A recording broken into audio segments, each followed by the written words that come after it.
గురుజీ, మనిషి యొక్క జాతకం మనిషిని శాసిస్తాయా? తప్పకుండా గ్రహాలు శాసిస్తాయి. జాతకం శాసించడం అంటే ప్రతి వ్యక్తిలో కూడా ఒక మ్యాగ్నెటిక్ పవర్ ఎక్కువగా ఉంటుంది. అంటే శరీరానికి కూడా ఆకర్షణ శక్తి ఎక్కువ ఉంటుంది. గురుత్వాకర్షణ శక్తి అంటారు దాన్ని. గ్రహము అంటే గ్రహించేది, అంటే దేనిని స్వీకరించగలిగే శక్తి ఉంటుంది. మరి బుధగ్రహం అనుకుందాం, సపోజ్ గురుగ్రహం అనుకుందాం. ఈ మధ్యకాలంలో గురుగ్రహం కర్కాటకలో మారాడు కాబట్టి కర్కాటక రాశి వారికి బాగా ఉంటుంది, సింహరాశి వారికి బాలేదని ఇలా మనం అనేక రకాలు చెప్పుకుంటున్నాం. అనేక మాధ్యమాల్లో ఈ విషయాలు ప్రస్తావించాం. ఇలా మనకి గ్రహం యొక్క ప్రభావం ఏంటంటే మనకి దగ్గరగా వచ్చినప్పుడు దాని యొక్క ఆకర్షక్తి మనకి ఎంతవరకు ఉపయోగపడుతుంది. ఇప్పుడు గ్రహాలన్నీ కూడా నీటిని గ్రహిస్తాయి. నీటికి గ్రాస్పింగ్ పవర్ ఎక్కువ ఉంటుంది. గ్రహానికి నీటిని గ్రహించే శక్తి ఎక్కువ ఉంటుంది. సో అందుకే రవి అనేవాడు తన వేడి చేత నీటిని గ్రహించేసి కాలంలో ఋతువులను మారుస్తున్నాడు. అలాగే ఒక శక్తి అనేది ఏదైనా సరే ఒక మనిషి యొక్క ఆహారాన్ని స్వీకరించే సమయంలో గ్రహం యొక్క ప్రభావం, అంటే అంతరిక్షంలో ఉన్నటువంటి గ్రహాల యొక్క ప్రభావం ప్రతి వ్యక్తి మీద ఉంటుంది. ఇక్కడ మీరు చాలా మంది అడగవచ్చు, ఏమంటే అందరి గ్రహాల మీద ఆ గ్రహం అందరి మీద ఒకేలా ఉండాలి కదా. Right, accepted, I'm 100% accepted. ఇక్కడ మనకి చిన్న ఎగ్జాంపుల్ చెప్తాను మీకు. ఒక హోటల్కి వెళ్ళాను. హోటల్కి వెళ్ళినప్పుడు అక్కడ ఒకే పదార్థాలు ఉంటాయిగా, అన్ని పదార్థాలు ఒకే నూనెతో తయారు చేసిన పదార్థాలు, ఒకే పిండితో తయారు చేసిన పదార్థాలు ఉంటాయిగా. ఎలాగైతే ఆ పిండి వల్ల రకరకాలైనటువంటి భిన్నమైనటువంటి పదార్థాలు తయారు చేయబడినాయో, కానీ మూలమైనటువంటి పదార్థం ఒకటే, నూనె ఒకటే, ఉప్పు ఒకటే, పిండి ఒకటే, కానీ దాన్ని చేసిన విధానంతో ఇంకొక వస్తువుతో ముడిపడినప్పుడు దాని యొక్క టేస్ట్ మారిపోతున్నప్పుడు అక్కడ వచ్చేటువంటి అందరు వ్యక్తులు ఒకే రకమైనటువంటి పదార్థాన్ని స్వీకరిస్తున్నారా? అంటే ఒక్కొక్కరికి ఒక జిహ్వ చాపల్యం ఉంటుంది, రుచి వేరుగా ఉంటుంది, బుద్ధి వికాసంతో పనిచేస్తుంటుంది.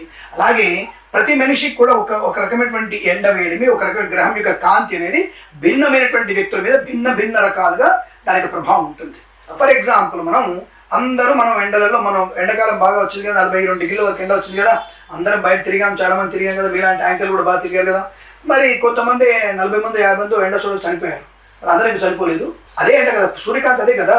కరీంనగర్లో అంతే ఎండ ఉంది, విజయవాడలో అంతే ఎండ ఉంది, ఉత్తరప్రదేశ్ అంతే ఎండ ఉంది. మరి అందరు ఇక్కడ చనిపోలేదు, అందరు జనాలు చనిపోలేదు. 40-50 మంది చనిపోయారు. మిగతా వాళ్ళు ఎందుకు బతుకున్నారు అంటే ఇక్కడ సైన్స్ చదువుకున్న వ్యక్తి చెప్పేయంటే ఆ వ్యక్తిలో ఉన్నటువంటి నీటి సమతుల్యత సరిగ్గా లేకపోవడం వల్ల ఆ వ్యక్తి చనిపోయాడు. ఎస్, అదే నాకు కావాలి, అదే నాకు కావాల్సినటువంటి వర్డ్ అదే. ప్రతి వ్యక్తిలో కూడా సమతుల్యత అనేది గ్రహించగలిగే శక్తి, భరించగలిగే శక్తి అనేది ప్రతి వ్యక్తిలో ఉంటుంది. ఇది మీరు యాక్సెప్ట్ చేశారు కదా. ఈ యాక్సెప్టెన్సే గ్రహం యొక్క ప్రభావం చేత ఆ గ్రహం స్వీకరించి ఇవ్వగలిగేటువంటి శక్తిని కానీ స్వీకరించే శక్తిని కానీ మనం భరించగలిగే కెపాసిటీనే జ్యోతిష్యం ద్వారా గ్రహాలు శాసిస్తాయి అని చెప్పబడుతోంది. ఇది సైంటిఫిక్గా ప్రూఫ్ అవుతోంది. అంటే గ్రహం యొక్క ప్రభావం అందరికీ ఉంటుంది.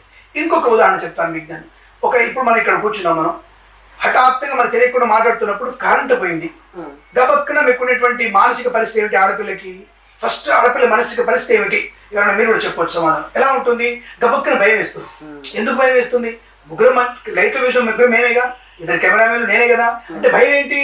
ఏదన్నా జరుగుతుందేమో, ఏదైనా పడిపోతుందేమో, ఏదైనా జరుగుతుందేమో, అంటే భిన్నమైనటువంటి భయాలు లోపల ఉంటాయి.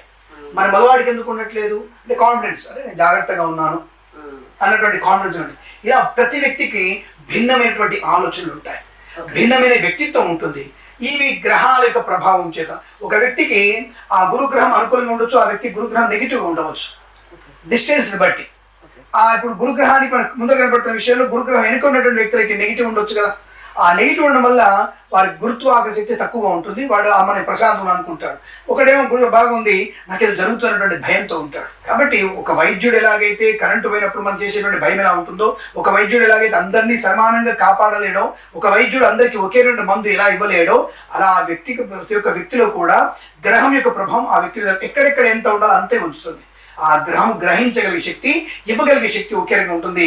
దానివల్ల గ్రహాలు మనం శాసిస్తాయి. అది జన్మ జాతకంలో పలాని స్థానంలో ఉన్నాడు, పలాని నీచబడ్డాడు, పలాని పాపగ్రహంతో కూడుకుని చెప్పేసి మేము ఇచ్చే సూచనలు ఇవి తప్ప ఇవి ఇలా జరుగుతుందనేటువంటి చెప్పడం కాదు.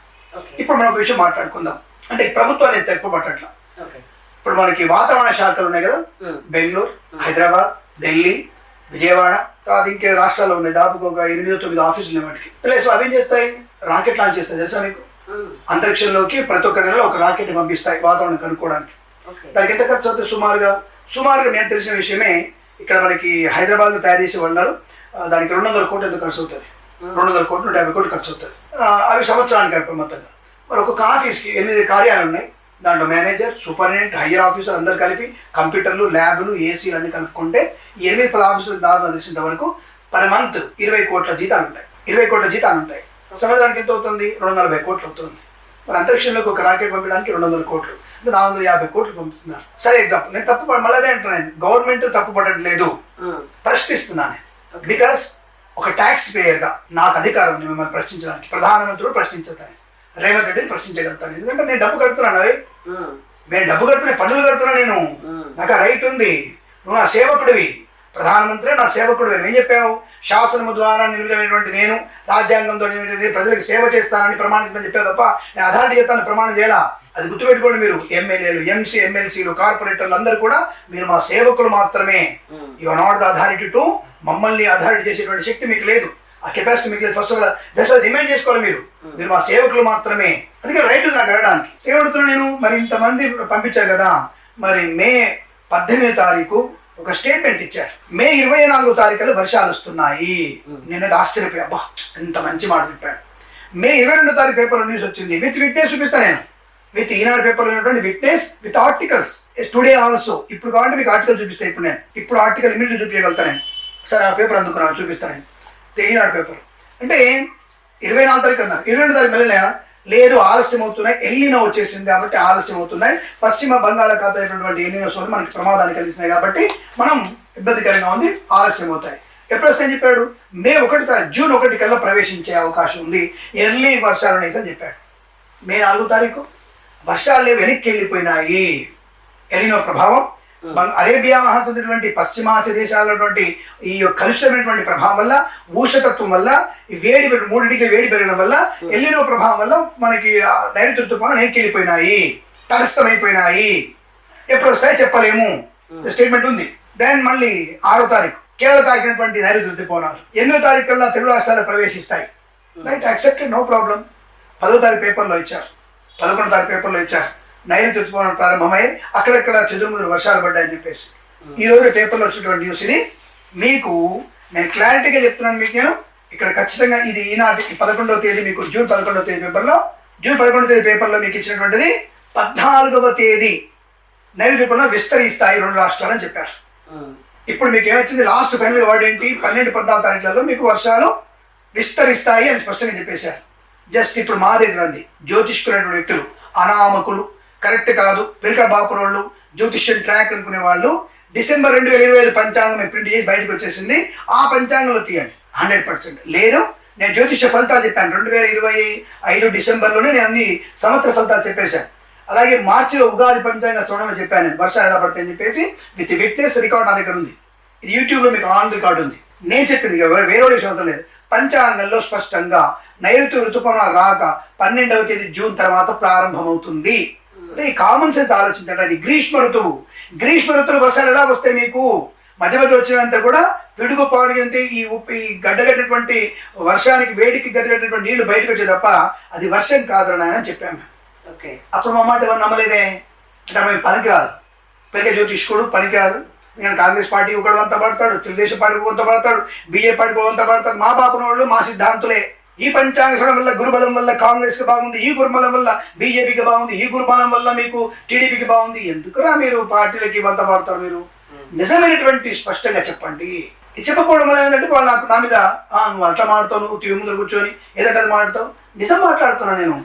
ఇప్పుడు ఐఎంపీ కానీ ఇంకోనైనా సరే మీకు అది సరైన వాతావరణం గురించి అది చెప్పాడా? ఇంత పరిశోధనలు, ఇంత విట్నెస్, ఇంత ఉపగ్రహ ఛానల్స్, సముద్ర గర్భంలో చూడడం, వేడిని చూడడం చేసిన వాళ్ళు మీరేమి ఇచ్చారయ్యా? దీనివల్ల నువ్వు ఇచ్చినటువంటి దాంట్లో 2వ తారీఖు స్టేట్మెంట్ వర్షాలు ఏమని చెప్పగానే 20 లక్షల 4 లక్షల కోట్ల సెన్సెక్స్ పడిపోయింది. నువ్వు గొప్పడమే, మేము గొప్పడమా? 4,24,000 కోట్ల డబ్బులు నీ వల్ల పడిపోయినాయి. అది కూడా నా పేపర్ విట్నెస్ ఉంది. వర్షాలు ఎక్కువ లేవు, సాధారణ వర్షపాతాలు. నేపుతున్న ఇప్పుడు మన ఛానల్ ద్వారా మీకు అధిక వర్షపాతమే ఉంది. 120 పైన వర్షపాతం పడుతుంది. వీళ్ళు 95 ఇస్తున్నారు, నేను 125 ఇస్తున్నాను. నేను ఇది మేము నోటికి ఇచ్చిన ఇట్లా. గురుడు మేఘాధిపతి, కుజుడు యోగకారకుడు, శని అర్ఘ్యకారకుడు, ఇలాంటి గ్రహాలు చూసి ఇస్తున్నాం మేము. ఇది అనాదిగా చేస్తున్న పని మేము, మాకే తెలియదు దాంట్లో. గురుడు ఎలా ఉంటుంది కదా, మా గ్రంథాలలో గురుడు కనుక మేఘాధిపతి అయినా, కుజుడు మేఘాధిపతి అయితే ఇలాంటి వర్షాలు పడతాయి, ఇంత వర్షం పడుతుంది. మేము చెప్పింది సముద్రం ఎంత వర్షం పడుతుంది, కొండలో ఎంత వర్షం పడుతుంది, భూమి ఎంత వర్షం పడుతుంది కూడా మేమే ఇచ్చాం. ఇది క్లారిటీ మన పెట్టేస్తుంది. 2025 డిసెంబర్లో ప్రింటింగ్ అయిపోతే పంచాంగాలు. ఓకే. ఇప్పుడు కాదు అయ్యేది. నువ్వు జస్ట్ 1 month 15 days ఒకసారి నువ్వు మారుస్తున్నావు. నువ్వు గొప్పోడు కాదని నేను ఎట్లా నన్ను గొప్పోడు కాదని అర్హత నీకు లేదు అంటున్నాను. నువ్వు గొప్పోడు కాదని నేను ఎట్లా ఐ అప్రిషియేట్ యువర్ టాలెంట్. ఉపగ్రహాన్ని పెడతారు, చూస్తారు, అన్నింటి వాతావరణం చూస్తారు, తుఫాను చూస్తున్నారు అని చూస్తున్నారు, కానీ నేను తప్పనట్లా. బట్ నన్ను గొప్పోడు కాదని నీకు ఎలిజిబిలిటీ లేదు, అది గుర్తుపెట్టుకో. నువ్వు సైంటిస్ట్ కావచ్చు, అంతరిక్షంలోకి వెళ్ళొచ్చు. అంతరిక్షం వెళ్ళిన సునీతా విలియమ్స్ కూడా అక్కడ భగవద్గీతకి వెళ్ళి ఆంజనేయ స్వామి దండకం చదువుకుని చెప్పింది ఆవిడ. అది నా సనాతన ధర్మం అంటే. నువ్వేంటో నువ్వు చెప్పేది నాకు అర్థం కాదు. నీ పని నువ్వు చేసుకో, నా గురించి నువ్వు మాట్లాడకు. ఇది నాస్తికులకి ఆస్తికులకి యాషగాన్లకి చెప్పే మాట ఇది. నేను యాషగాన్లకి చెప్పేటువంటి మాట ఇది. కాబట్టి గ్రహాల యొక్క ప్రభావం అనేది మనిషి వ్యక్తిగతం మీద ఉంటుంది, తప్పకుండా మనం శాసించే అవకాశం ఉంటుంది. నమ్మిన వాళ్ళకి ఎక్కువగా ఉంటుంది. మరి దీనికి పరిహారం ఏమిటి? నాలాంటి పొలవమంటూ హోమాలు తీసుకోకల్లా ప్రతినిత్యము కూడా ఆదిత్యాయ సోమాయ మంగళాయ బుధాయ గురు శుక్ర శనిభ్యశ్చ రాహవే కేతవిమని నమస్కారం చేసుకుని